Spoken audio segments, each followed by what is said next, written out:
নমস্কার বন্ধুরা, রাকিস ফুড হাবের আরও একটা নতুন ভিডিওতে আপনাদের সবাইকে ওয়েলকাম। সারা বছর আমরা নানা রকম পকোড়া খেলেও শীতকাল এলেই ফুলকপি পকোড়া খাওয়ার জন্য মনটা উসখুস করে। তাহলে চলুন আজকে বানিয়ে ফেলি ইজি টেস্টি ফুলকপির পকোড়া। এর জন্য দেখুন, প্রথমেই গ্যাস বানের উপর একটা সসপ্যান বসিয়ে নিয়েছি। সসপ্যানে আধ সসপ্যান জল দিয়ে দিয়েছি। জলটা হালকা গরম হওয়ার পর হাফ চামচ পরিমাণ নুন অ্যাড করে দিয়েছি। নুনটা ভালো করে মিশিয়ে নিয়েছি।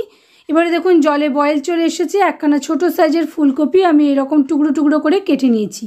খুব বেশি ছোট টুকরো করছি না, তাহলে গলে যাবে আর ভালো মতন দেখতে ভালো লাগবে না, খেতেও ভালো লাগবে না। 1 মিনিট মতন ভালো করে ফুটিয়ে নেওয়ার পর আমি গ্যাস অফ করে নিয়েছি আর কপিগুলোকে একেবারে জল ঝরিয়ে তুলে নিচ্ছি। এটাকে ঠান্ডা হওয়ার জন্য রেখে দিচ্ছি। এই সময় আমরা একটা স্লারি বানিয়ে নেব। তার জন্য একটা বড় বাটি নিয়ে নিয়েছি। তাতে 2 টেবিল চামচ পরিমাণ চালের গুঁড়ো, 2 টেবিল চামচ পরিমাণ ময়দা আর 2 টেবিল চামচ পরিমাণে কর্নফ্লাওয়ার অ্যাড করে নিয়েছি।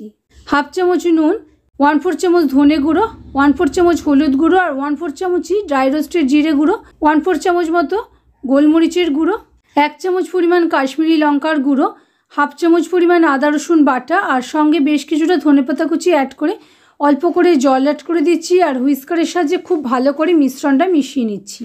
অল্প অল্প করে জল অ্যাড করছি যাতে ব্যাটারের মধ্যে কোনো লাম্প না থাকে। এই ঘোলটা আমরা খুব বেশি ঘন করব না, আবার খুব বেশি পাতলাও করব না। এমনভাবে বানাবো যাতে কপিগুলো এই ঘোলের মধ্যে কোট হয়, কিন্তু কোনো এক্সট্রা ঘোল কপির গায়ে লেগে না থাকে।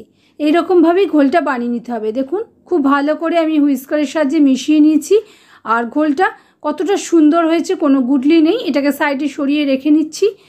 পাশে দেখুন আমি একটা ডিশের মধ্যে 5 পিস ব্রেডের ক্রাম্ব বানিয়ে নিয়ে নিয়েছি। তার মধ্যে এবারে একটা একটা করে কপি আমাদের ঘোলের মধ্যে কোট করে নিচ্ছি ডান হাত দিয়ে, আর বাঁ হাত দিয়ে দেখুন ব্রেড ক্রাম্বে কোট করে নিচ্ছি। এইভাবে সব কপিগুলো তৈরি করে একটা ডিশের মধ্যে রেখে নিচ্ছি। পাশেই গ্যাস বার্নারে আমি তেল গরম হতে বসিয়ে নিয়েছি। তেলটা খুব বেশি নেওয়ার দরকার নেই, তবে মোটামুটি বেশি পরিমাণে তেল গরম করতে হবে। তেলটা ভালো মতো গরম হওয়ার পর গ্যাসের ফ্লেমটা মিডিয়ামে করে কপিগুলো আমি অ্যাড করে দিয়েছি। মিডিয়াম ফ্লেমে কপিগুলোকে প্রথমে 1 পিঠ ভাজতে দেবো, তারপরে উল্টে নেব। এইরকমভাবে ঘুরিয়ে নিচ্ছি যাতে কপিগুলো তলায় আটকে না যায়। 1 পিঠ ভালো করে ভাজা হওয়ার পর আমি উল্টে নিয়েছি। তারপরে গ্যাসের ফ্লেমটা আরেকটু বাড়িয়ে খুব ভালো করে ক্রিস্পি করে কপিগুলোকে ভেজে নিয়েছি। দেখুন ফুলকপির পকোড়া আমার ভাজা হয়ে গেছে। এবার এগুলোকে তুলে গরম গরম সার্ভ করে নিচ্ছি। আমি এগুলো টমেটো কেচাপের সঙ্গে সার্ভ করছি। তাহলে বন্ধুরা দেখতেই পেলেন কত সহজে আমাদের আজকে ফুলকপির টেস্টি পকোড়া রেডি হয়ে গেল। এইভাবে যদি কোনোদিনও বাড়িতে ফুলকপির পকোড়া না বানিয়ে থাকেন তাহলে একবার অবশ্যই ট্রাই করবেন, আর কেমন হয়েছে আমাকে কমেন্টে জানাতে একেবারেই ভুলবেন না।